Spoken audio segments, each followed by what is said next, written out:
Everything goes to your sister, my parents smiled and said at the reading of the will. Laughter filled the room and my chest burned, but I calmly stood up. Then, I placed my documents on the table, because the house, the land, and the money were already mine. The silence was immediate. The mahogany conference table in Attorney Morrison's office had been polished to a mirror shine, reflecting the shocked faces of my family as they stared at the legal documents I'd just spread before them like playing cards in a winning hand. Outside, Seattle's December rain drummed against the windows of the downtown law firm, but inside, you could hear a pin drop. My mother Helen's perfectly manicured fingers froze halfway to her pearl necklace, her trademark gesture when anxiety struck.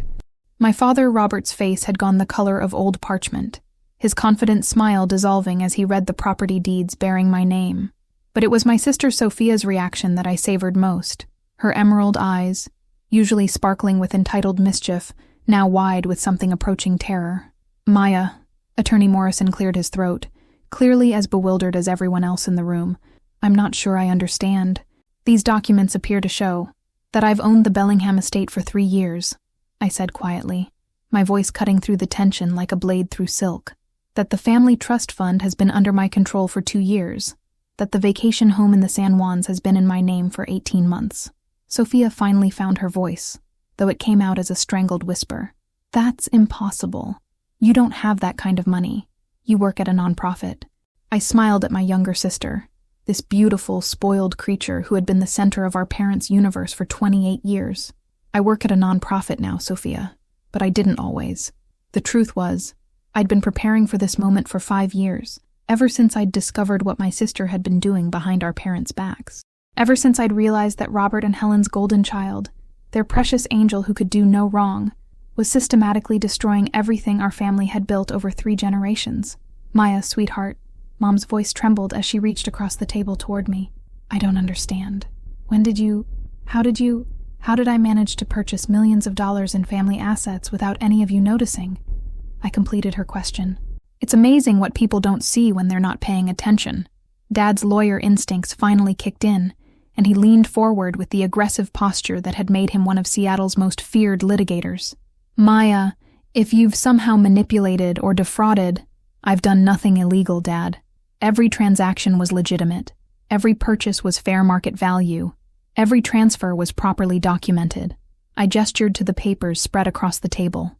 Unlike some people in this family, I've always been very careful about following the law. The barb hit its target. Sophia's face flushed crimson, and she shot me a look of pure hatred. But she remained silent, which was wise. She knew better than anyone how much evidence I had gathered about her activities. Attorney Morrison was frantically shuffling through the original will documents, clearly trying to understand how his carefully crafted estate plan had become irrelevant. Mrs. Chen, Mr. Chen, perhaps we should postpone this reading until we can verify. There's nothing to verify, I interrupted. The will you just read is meaningless because the assets it attempts to distribute no longer belong to my parents. They belong to me. I stood up, smoothing down my black dress. Funeral appropriate, I'd thought when choosing it this morning. How fitting. So please, continue with the reading. I'm curious to hear what else you plan to give to my sister. The stunned silence stretched like a taut wire ready to snap.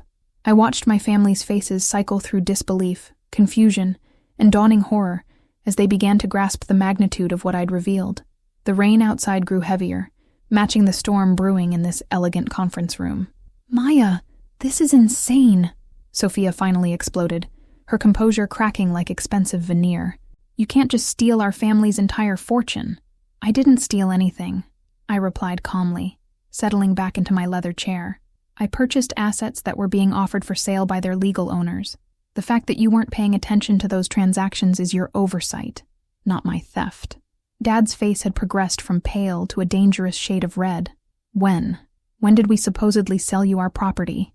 I pulled out my phone and scrolled to a saved email. The estate went on the market 3 years ago when you needed quick cash for one of Sophia's emergencies. Remember? The investment opportunity that required immediate funds? Mom's hand flew to her throat. The art gallery venture. But we only took out a mortgage. You took out a second mortgage, actually. Then a third. Then you started selling off pieces of the estate to private investors. I looked directly at Sophia, whose face was now chalk white. Investors arranged by your daughter's business partner. That's not... Sophia started, but I cut her off with a raised hand. Each sale was legitimate. Each buyer was verified. The fact that all the buyers happened to be shell companies owned by me is just coincidence. Attorney Morrison was frantically typing on his laptop, clearly trying to verify my claims in real time. The clicking of his keyboard was the only sound besides the rain and my family's labored breathing. The trust fund was liquidated last year, I continued, when Sophia needed bail money for her business partner's securities fraud charges. Remember, Mom? You said it was just a temporary loan against the principal. David said he was innocent, Mom whispered. Sophia said the charges would be dropped. David pleaded guilty to embezzling $2.3 million from his previous investors. The charges weren't dropped. They were expanded. I smiled at Sophia's horrified expression. But by then, I'd already purchased the trust fund assets from the court-appointed administrator. Market rate, all legal, all documented. Dad found his voice again, though it came out hoarse. Maya, even if what you're saying is true, why? Why would you do this to your own family? The question hung in the air like incense, heavy and choking. I'd been waiting 3 years to answer it. Because, Dad, someone had to save this family from itself. Someone had to protect what great-grandfather built, what grandfather preserved, what you worked your entire career to maintain. I stood again, walking to the window to watch the rain streak down the glass. Someone had to stop Sophia from destroying it all. Behind me, I heard Sophia's sharp intake of breath, but I didn't turn around. Let her sweat. Let her wonder how much I knew, how much evidence I'd gathered. Maya, Mom's voice was pleading now. Sophia made some mistakes, but she's learned from them. She's changed. I laughed, a sound devoid of humor. Has she? Shall we discuss the art forgery scheme, the fake charity she used to launder money, the elderly clients she's been overcharging at her design firm? The silence that followed was deafening. I thought not. I returned to my seat and opened the briefcase I'd brought, a gift from Dad when I graduated law school, ironically. Inside were thick folders containing 3 years of meticulous documentation. I spread them across the table like a prosecutor presenting evidence. Let's start with the Bellingham estate, I said, pulling out the first folder. Purchased by Cascade Holdings LLC on March 15th, 3 years ago, for $2.8 million. Cash sale, no financing required. Dad grabbed the documents, his hands shaking slightly as he read. Cascade Holdings, that's your company? One of them. I opened the second folder. The San Juan vacation home was purchased by Emerald Bay Investments 6 months later. The downtown office building went to Pacific Northwest Properties last year. Those are all your companies? Mom's voice was barely audible. Shell companies. Yes. All perfectly legal entities with proper registration and tax filings. I pulled out a fourth folder, this one thicker than the others. I've been very thorough about maintaining proper corporate structures. Attorney Morrison had stopped typing and was simply staring at the mountain of paperwork. Maya, this level of financial maneuvering would require substantial capital. Yes, it would. I smiled at him, the same polite smile I'd been perfecting since childhood. Fortunately, I had substantial capital. Sophia leaned forward, her eyes narrowing. From where? You've never made that kind of money. You work with refugees, for God's sake. I work with refugees now, I corrected. But I wasn't always a humanitarian. I used to be very good at making money. Dad was still rifling through the property deeds, his lawyer's mind trying to find some flaw, some loophole. These sales, we weren't properly represented. The buyers weren't disclosed. Actually, Dad, you were properly represented by the firm of Henderson and Associates. They handled all the paperwork quite professionally. I paused for effect. I believe you know senior partner Michael Henderson from the country club? The recognition dawned on Dad's face like a sunrise. Mike Henderson. He said he was helping us with some routine estate planning. He was. He was helping liquidate your estate in the most tax-efficient manner possible. Every sale, every transfer, every transaction was designed to minimize your tax burden while maximizing the return to the buyers. I shrugged. Mike's very good at his job. You paid him, Sophia accused. You paid our lawyer to betray us. I paid him to represent his client's best interests. The fact that I was the buyer in those transactions was disclosed in all the paperwork. The fact that none of you bothered to read the paperwork thoroughly is not my fault. Mom was crying now, silent tears streaming down her perfectly made-up face. Maya, we trusted you. We trusted Mike Henderson. You trusted the wrong people, I said gently. You trusted Sophia. The accusation hung in the air like a sword over my sister's head. She straightened in her chair, summoning the imperious attitude that had gotten her out of trouble her entire life. I don't know what Maya thinks she's uncovered, but shall we start with the forged Picasso sketches? I interrupted, opening yet another folder. The ones you sold to the Morrison Gallery for $400,000? The ones that were supposedly inherited from Great-Aunt Margaret? Sophia's face went ashen. I don't know what you're talking about. Or perhaps we should discuss the charity auction you organized last year, the one where 60% of the proceeds went to administrative costs handled by your friend David's consulting firm. Maya, please, Dad interjected. Whatever Sophia may have done, we can handle this as a family. No, Dad, we can't. I closed the folders and looked each of them in the eye. Because a family handles problems together. A family protects each other. A family doesn't sacrifice one daughter to enable the other's criminal behavior. The words hit their target with surgical precision. I could see the guilt and shame washing over my parents' faces as they finally began to understand the price of their favoritism. The truth was, I'd been invisible in this family long before I made myself financially indispensable. I thought back to my childhood, to the endless stream of moments when Sophia's needs, wants, and whims took precedence over everything else, including me. Do you remember my 8th grade science fair? I asked quietly, watching Mom's face for recognition. The one where I won first place with my project on water filtration systems? Mom's brow furrowed, clearly struggling to recall. Yes, of course I remember. No, you don't. I smiled sadly. Because you weren't there. Sophia had a piano recital the same night, and that took priority. Dad went to her recital, you went to her recital, and I walked home from school with my blue ribbon, and no one to share it with. The memory was still sharp after 20 years. I'd been so proud of that project, so excited to show my parents how I'd designed a filtration system that could clean contaminated water using household materials. I'd imagined their faces lighting up with pride, imagined them taking pictures, imagined feeling important for once. Instead, I'd come home to an empty house and a note on the refrigerator, gone to Sophia's recital, leftover pizza in the fridge. Love, Mom and Dad. Maya, that's not... Dad started, but I held up a hand. Or my high school graduation, valedictorian of my class, full scholarship to Harvard, acceptance letter to 3 Ivy League schools. But all anyone could talk about that day was Sophia's acceptance to art school and how brave she was for pursuing her passion instead of something practical. I could see the memories surfacing now in my parents' faces, the uncomfortable recognition of a pattern they'd never acknowledged.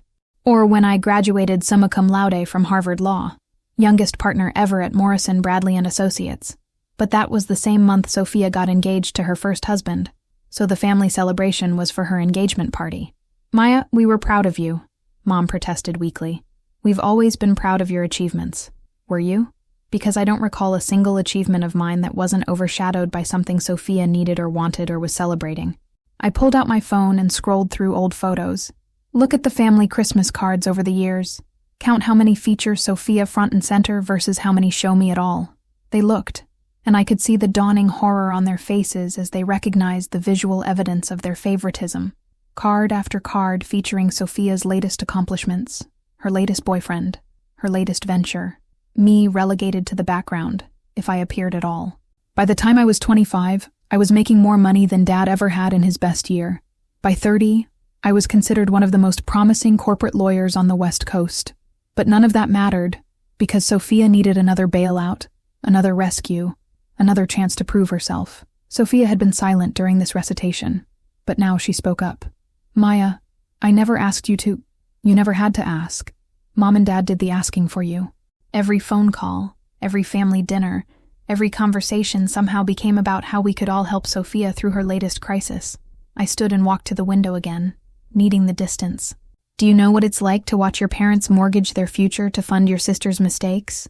To see them liquidate retirement accounts and refinance properties and borrow against life insurance policies because their precious daughter needs just one more chance? The rain had intensified, creating a wall of water between the warm conference room and the cold world outside. I felt like I was on the wrong side of that glass, looking in at a family that had never quite made room for me. So yes, I made money, lots of money, and I used that money to quietly purchase everything you were selling to fund Sophia's adventures, because someone had to preserve what was left of our family's legacy. The acquisition process had taken 3 years of careful planning and strategic thinking. I'd started by hiring private investigators to track Sophia's business dealings and document her pattern of fraud. What I discovered was worse than I'd imagined. The first red flag was the art gallery, I explained, pulling out a thick file. Sophia convinced you to invest $500,000 in a partnership with David Chen, supposedly to open an exclusive gallery in Pioneer Square. Dad nodded grimly. The Gallery Meridian. She said it would showcase emerging Pacific Northwest artists. What it actually showcased was forged paintings sold to unsuspecting collectors. David was running a sophisticated art fraud operation, using legitimate galleries as fronts to sell reproductions as originals. I slid a police report across the table. The FBI had been investigating him for 2 years before you invested. Mom gasped. But Sophia said he was clean, that he'd never been in trouble with the law. Sophia knew exactly what David was doing. She was helping him. I opened my laptop and turned the screen toward them. These are bank records showing payments from David's accounts to Sophia's personal account, not business expenses, personal payments for recruiting new investors. The evidence was damning. Bank transfers, email communications, even recorded phone conversations where Sophia discussed which of their family friends might be susceptible to investment fraud. She was taking a commission for every family friend she convinced to invest. I continued. The Washingtons lost $200,000. The Petersons lost $150,000. The entire Johnson family trust was wiped out. Sophia finally found her voice. Maya, you don't understand the art business. I understand fraud perfectly well. I pulled out another document. I also understand money laundering, which is what you were doing with the fake charity auctions. The Children's Art Foundation had seemed legitimate, a nonprofit organization helping underprivileged kids access art education. Sophia had organized elegant fundraising events, complete with celebrity appearances and high-end auction items. 60% of donations went to administrative costs, I explained. Administrative costs that were funneled through David's consulting firm and then back to Sophia's personal accounts. The actual children's programs received less than 20 cents on every dollar donated. Attorney Morrison was taking frantic notes, clearly realizing that his clients had been involved in far more than family financial mismanagement. The securities fraud charges against David were just the beginning, I continued. The FBI is still investigating the charity fraud and the art forgery ring. They have evidence linking both schemes to Sophia's direct involvement. That's impossible, Dad said desperately. Sophia has been running these schemes for 5 years, Dad. Every time she needed money, every time she had a new business idea, every time she promised this would be the last time, she was lying. I pulled out the most damaging evidence, recorded phone conversations between Sophia and David, discussing how to manipulate our parents into providing more funding. Should I play the recording where she calls Mom and Dad gullible ATMs? I asked quietly. Or the one where she discusses which family friends are wealthy enough to be worth scamming. The silence in the room was deafening. I could see the betrayal and heartbreak washing over my parents' faces as they finally understood who their daughter really was.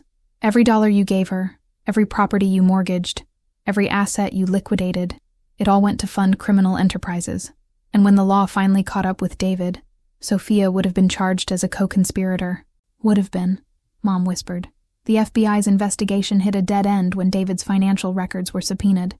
Turns out all his assets had been purchased by various investment companies. I smiled grimly. Investment companies that I happened to own. The realization dawned on Dad's face. You didn't just buy our properties. You bought David's assets too. I bought everything. David's gallery, his consulting firm, his real estate holdings, his art collection, legitimate and forged pieces alike. I dismantled his entire operation by purchasing it out from under him. Why? Sophia's voice was barely audible. Because someone had to clean up your mess before it destroyed everyone you dragged into it. The facade was finally cracking. I watched Sophia's carefully constructed image of the misunderstood artist crumble as the weight of evidence mounted against her. But I wasn't finished. Not by a long shot. Tell them about Mrs. Patterson, I said quietly, opening one final folder. Tell them about the elderly widow whose life savings you stole. Sophia's face went white as snow. I don't know what you're talking about. Eleanor Patterson, age 78, recently widowed after 50 years of marriage. She hired Sophia's interior design firm to redecorate her home so she could sell it and move to assisted living. I pulled out bank statements and receipts. The project budget was $50,000. The final bill was $180,000. Mom's hand flew to her mouth. Sophia, you said that project went over budget because of unexpected complications. There were complications, I agreed. Like the fact that Sophia charged Mrs. Patterson $30,000 for antique furniture that cost $3,000 at estate sales, or the $25,000 in custom artwork that was actually student reproductions from the University of Washington Art Department. I spread out photographs showing the receipts alongside the inflated invoices Sophia had submitted. The markup was obscene, sometimes 1,000% above actual cost. Mrs. Patterson trusted Sophia because she was recommended by family friends. She signed blank checks because she thought she was working with a reputable designer from a good family. I looked directly at Sophia.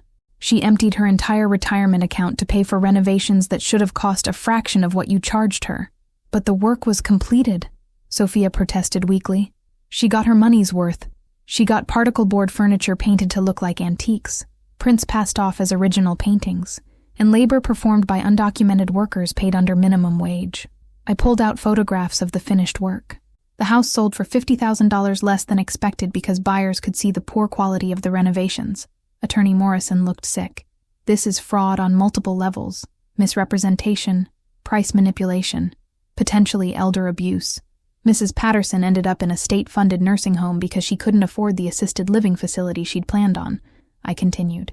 She lost her independence, her dignity, and her financial security because my sister saw an opportunity to exploit a grieving widow.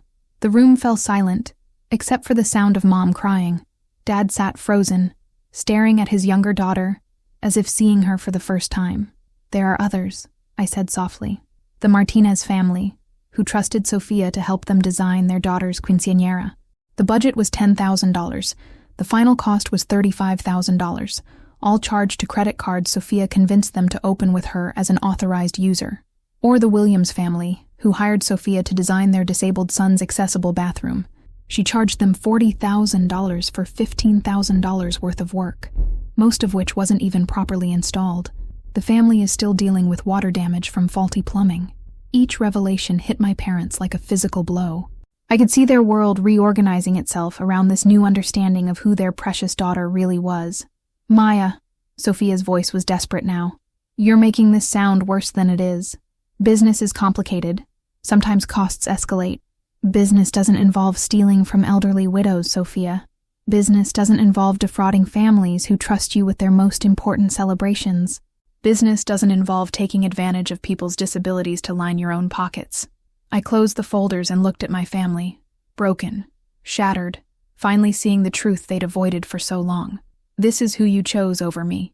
This is who you protected and enabled and funded. This is who you decided deserved our family's entire inheritance. The weight of that realization settled over the room like a shroud. So yes, I took control of our assets. I dismantled Sophia's criminal enterprises. I protected our family's reputation and our victims from further harm. And now, I stood up, gathering my documents. I'm protecting what's left of our family's legacy from the person who's been destroying it all along. The rain had stopped, but the storm inside the conference room was far from over. I watched my parents struggle to reconcile the daughter they thought they knew with the criminal I'd just exposed. The cognitive dissonance was almost painful to witness. We didn't know, Mom whispered, her voice broken. Maya, you have to believe us. We had no idea what Sophia was doing to those people. Didn't you? I asked gently. Or did you choose not to know? Dad's face hardened with defensive anger. That's not fair, Maya. We're not criminals. We would never have supported. You supported it every time you gave her money without asking where it was going. You supported it every time you refinanced your property to fund her business ventures without investigating what those ventures actually entailed. I sat back down, suddenly feeling exhausted. 3 years of carrying this burden alone was finally taking its toll. Do you remember the conversation we had at Christmas 3 years ago? I asked, when I tried to tell you that Sophia's gallery partnership seemed suspicious. Mom and Dad exchanged glances, clearly struggling to recall. I showed you articles about art fraud prosecutions, about gallery owners being arrested for selling forgeries. I asked if you'd done any background checks on David Chen. I pulled out my phone and scrolled to old text messages. Dad, you told me I was being jealous and vindictive. You said I couldn't stand seeing Sophia succeed. The text was still there, preserved in digital amber. Maya, your sister is finally building something meaningful with her life. I won't let your jealousy undermine her confidence. Stop looking for problems where none exist. Mom, you said I was bitter about being single while Sophia was in a relationship. You said I needed to focus on my own happiness instead of trying to sabotage Sophia's. Another preserved message. Sweetheart, I know it's hard seeing your sister so happy with David, but tearing down her business won't make you feel better about your own life. Maybe it's time to consider therapy. The words still stung, even 3 years later. I'd been trying to protect them, trying to warn them, and they'd dismissed my concerns as sibling rivalry and psychological dysfunction. Or the time I tried to tell you about Mrs. Patterson, I continued, when I'd heard through legal circles that an elderly client was being overcharged by a designer named Sophia Chen. You never mentioned any Mrs. Patterson, Dad said, but his voice lacked conviction. I mentioned it at your anniversary party 2 years ago. I said I was concerned that someone with Sophia's name was being investigated for elder abuse. I scrolled to more messages. You told me to stop spreading gossip about people who happen to share your daughter's name. The evidence was overwhelming, not just of Sophia's crimes, but of our parents' willful blindness to them. Every time I tried to warn you, every time I raised concerns, every time I presented evidence, you found a way to dismiss it, explain it away, or blame it on my supposed psychological problems. Mom was crying harder now. We thought you resented Sophia's success. You'd always been so focused on achievement and money, and Sophia was pursuing her passion. Sophia's passion was fraud, Mom. Her passion was theft. Her passion was destroying innocent people's lives for profit. I leaned forward. And your passion was protecting her from the consequences of those choices. We were trying to be good parents, Dad said desperately. We were trying to support our daughter through difficult times. You were trying to be good parents to one daughter while completely failing the other. The words came out harsher than I'd intended, but they were true. You chose to believe Sophia's lies over my facts. You chose to enable her crimes over investigating my concerns. The conference room felt smaller now, claustrophobic with the weight of 28 years of family dysfunction finally being acknowledged. I spent 3 years documenting everything, gathering evidence, building cases against Sophia's victims who thought they could trust our family name. I gestured to the mountain of paperwork.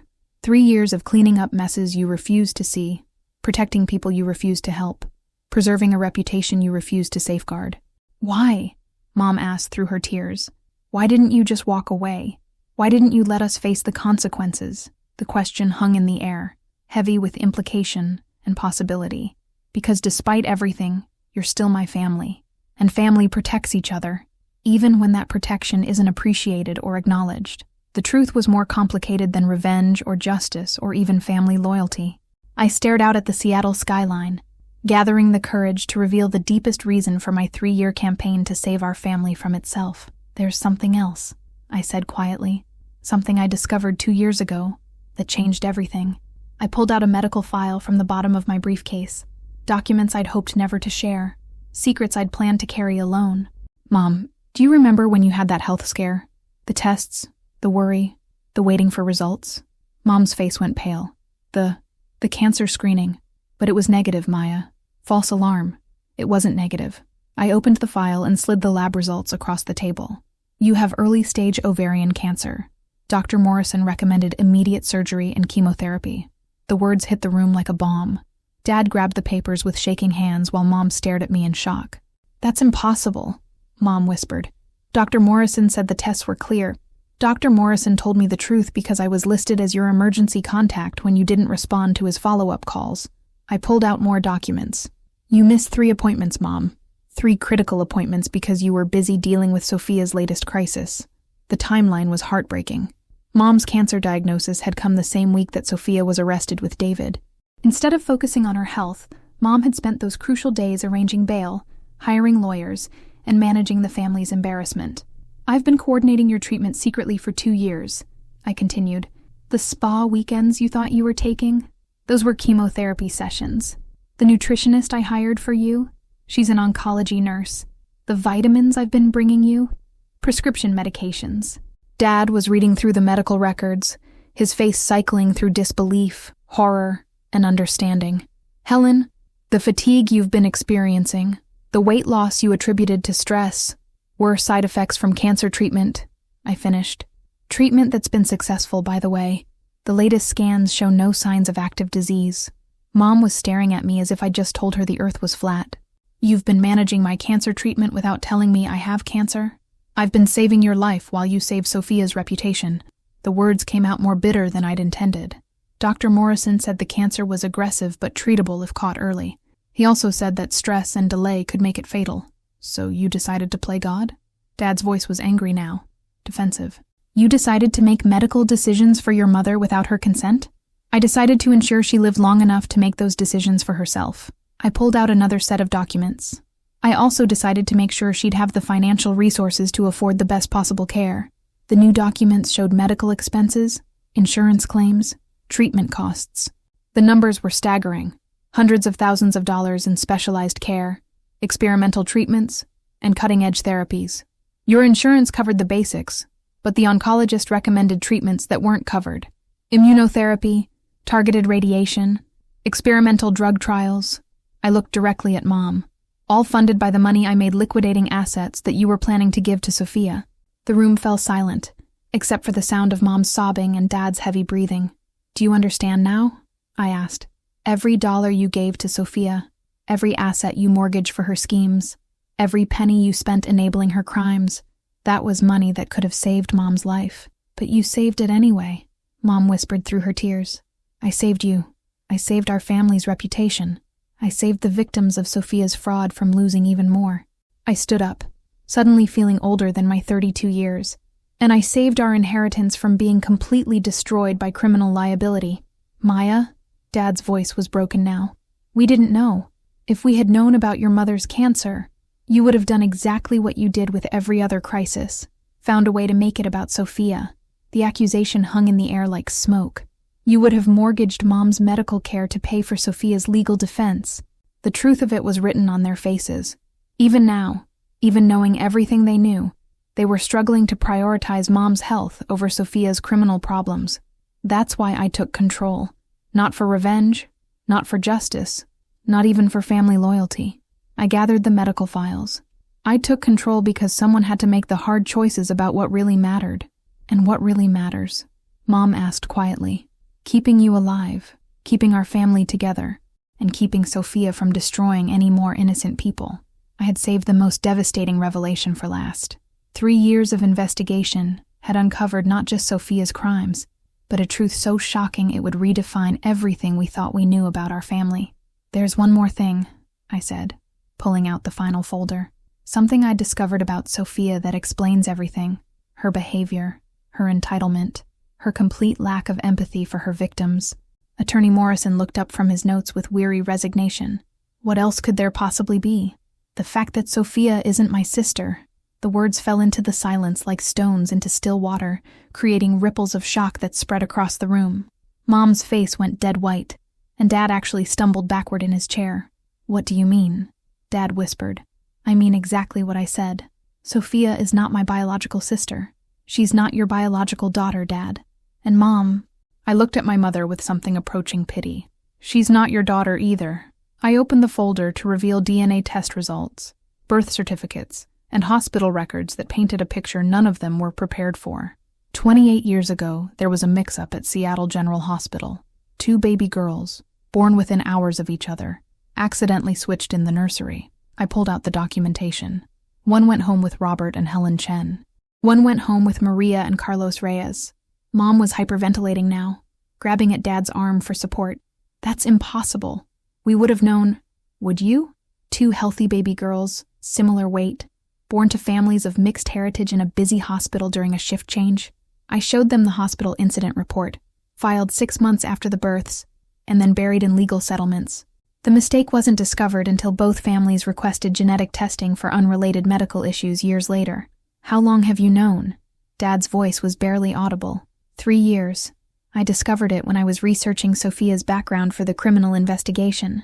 I pulled out more documents. The Reyes family has been looking for their biological daughter for over 20 years. They filed missing person reports, hired private investigators, never stopped hoping they'd find her. Sophia finally found her voice. You're lying. This is some elaborate scheme to discredit me. The woman you've been calling Mom has been getting treatment for ovarian cancer, a genetic condition that runs in the Chen family. You've never had a genetic screening because you don't carry Chen family genetics. I looked at Sophia with something approaching compassion. You carry Reyes family genetics, including a predisposition to bipolar disorder and antisocial personality traits. The medical records were devastating. The Reyes family history included multiple instances of mental illness, criminal behavior, and financial fraud spanning 3 generations. Your biological father, Carlos Reyes, is currently serving a 15-year sentence for running a Ponzi scheme that defrauded elderly investors of their retirement savings. I slid the prison records across the table. Your biological mother, Maria, was arrested twice for credit card fraud and once for identity theft. Your biological brother, Miguel, is wanted by the FBI for securities fraud. Your biological sister, Carmen, was convicted of elder abuse for stealing from the nursing home where she worked. The pattern was unmistakable. Sophia hadn't learned criminal behavior. She'd inherited it. The antisocial tendencies, the lack of empathy, the predatory targeting of vulnerable victims. It's all genetic predisposition expressing itself through learned behavior. Mom was crying uncontrollably now. But we raised her. We loved her. We gave her every advantage. You gave advantages to someone else's daughter while your biological daughter grew up in poverty with a family that couldn't provide the opportunities you could have given her. I pulled out photographs of Isabella Chen, the woman who should have been their daughter, who had grown up as Isabella Reyes in a struggling immigrant family. Isabella is a nurse practitioner who runs a free clinic in East LA. She works with undocumented immigrants and victims of domestic violence. She's married to a teacher, has 2 children, and volunteers at a homeless shelter on weekends. The contrast was stark. Isabella Chen, raised by criminals, had become a healer. Sophia Reyes, raised by loving parents, had become a predator. Isabella doesn't know about the switch. She thinks the Reyes family is her biological family, and she spent her entire life trying to overcome the dysfunction and criminality she believed she inherited. I looked around the room at the devastated faces of the people I'd grown up calling family. The real tragedy isn't that you raised someone else's daughter. The tragedy is that you enabled her worst genetic impulses while your actual daughter grew up believing she was destined for the same criminal behavior that surrounds her. What are you saying? Dad asked. I'm saying it's time to tell Isabella the truth. It's time to give her the family she was born into, and the opportunities she was denied. And it's time to help Sophia get the psychological treatment she needs to manage her genetic predispositions. And what about us? Mom whispered through her tears. We figure out how to be a family based on choice instead of biology. We figure out how to love people for who they are, instead of who we think they should be. I stood up and gathered my papers. And we start by telling the truth, all of it, for the first time in any of our lives. 6 months later, I sat in a different conference room with a very different group of people. Isabella Chen, now legally Isabella Chen again, sat across from me, her warm brown eyes so similar to Dad's that the genetic connection was unmistakable. Beside her sat her husband Michael and their 2 children, 8-year-old Sophia and 10-year-old David, who were still adjusting to the idea of having new grandparents. The transition fund is performing well, I explained, reviewing the financial documents spread between us. Your children's college accounts are fully funded, and the trust for your clinic expansion has been approved by the board. Isabella smiled, but I could see the lingering discomfort in her expression. 6 months wasn't nearly enough time to process having your entire identity reorganized around a hospital mistake from nearly 3 decades ago. Maya, I still feel strange about accepting so much money from people I barely know, she said quietly. The Reyes family raised me with love, even if they had their problems. Isabella, you're not accepting charity. You're accepting what should have been yours all along. I gestured to the financial reports. This is the inheritance that was meant for you. The opportunities that were meant to be yours, the family legacy that you were denied by a medical mistake. Mom and Dad had handled Isabella's existence better than I'd expected. The initial shock and grief had given way to a desperate desire to somehow make up for 28 lost years. They were trying too hard, overwhelming Isabella with attention and affection she wasn't prepared to receive. How are Robert and Helen adjusting? Isabella asked diplomatically. She couldn't bring herself to call them Mom and Dad yet, and I didn't blame her. They're in therapy. Individual and couples counseling, to deal with the grief of losing the daughter they thought they'd raised and the guilt of not being there for the daughter they actually had. I paused, choosing my words carefully. It's going to take time. What I didn't say was that Dad had suffered something approaching a nervous breakdown when the full scope of the situation became clear. The man who'd built his career on facts and evidence couldn't cope with having his fundamental reality reorganized. Mom was managing better. channeling her maternal instincts toward getting to know Isabella and her grandchildren. And Sophia? Isabella's voice was careful, neutral. Sophia is in a residential treatment facility in Oregon. She's been diagnosed with antisocial personality disorder and bipolar syndrome, both of which appear to have genetic components from the Reyes family line. I pulled out recent reports from her treatment team. She's responding well to medication and therapy, but it's going to be a long-term process. The criminal charges had been dropped in exchange for Sophia entering treatment and making restitution to her victims. I'd used a portion of the liquidated assets to compensate everyone she'd defrauded, including Mrs. Patterson, who is now comfortable in a nice assisted living facility. Is she angry? Isabella asked. About the DNA revelation, about the switch. Initially, yes. Furious, actually. She blamed everyone, the hospital, our parents, me, even you for existing. I smiled grimly. But as the therapy progressed, she started to understand that her criminal behavior wasn't entirely her fault. Genetic predisposition isn't an excuse, but it is an explanation. Isabella nodded thoughtfully. As a nurse practitioner, she understood the complex relationship between genetics, environment, and behavior better than most people. Will I ever meet her? That's up to you. Her treatment team thinks it might be beneficial for both of you, eventually. But there's no pressure and no timeline. We spent another hour reviewing trust documents and financial arrangements. Isabella would never have to worry about money again, and neither would her children. The clinic expansion would allow her to help thousands more patients. The foundation we'd established would fund medical care for undocumented immigrants throughout California. As the meeting ended and Isabella's family prepared to leave, she turned back to me. Maya, I need to ask you something. Why did you do all this? The investigation, the asset protection, the DNA testing, the financial arrangements, all of it. Why did you sacrifice so much to help people you'd never even met? I thought about the question, about the complex motivations that had driven 3 years of my life. Because someone had to choose justice over loyalty. Someone had to choose truth over comfort. Someone had to choose doing what was right over doing what was easy. I looked out the window at the Seattle skyline, thinking about the family I'd lost and the family I'd gained. And because I learned that real family isn't about biology or legal relationships or shared history. Real family is about people who choose to love and protect and support each other, regardless of the circumstances that brought them together.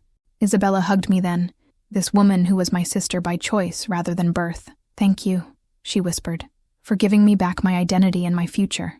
As I watched her walk away with her husband and children, I realized that losing Sophia had been painful but necessary. Gaining Isabella had been unexpected but transformative. Sometimes the family you're born into isn't the family you're meant to have. Sometimes the family you create is exactly what you need. 5 years after the reading of the will that changed everything, I stood in the garden of the Bellingham estate, my estate, watching Isabella's children chase fireflies in the gathering dusk of a perfect Seattle summer evening. The house that had once felt like a monument to family dysfunction now hummed with the genuine laughter and chaos of a family built on honesty rather than secrets. Aunt Maya, 8-year-old David called out, holding up a mason jar with 3 blinking fireflies inside.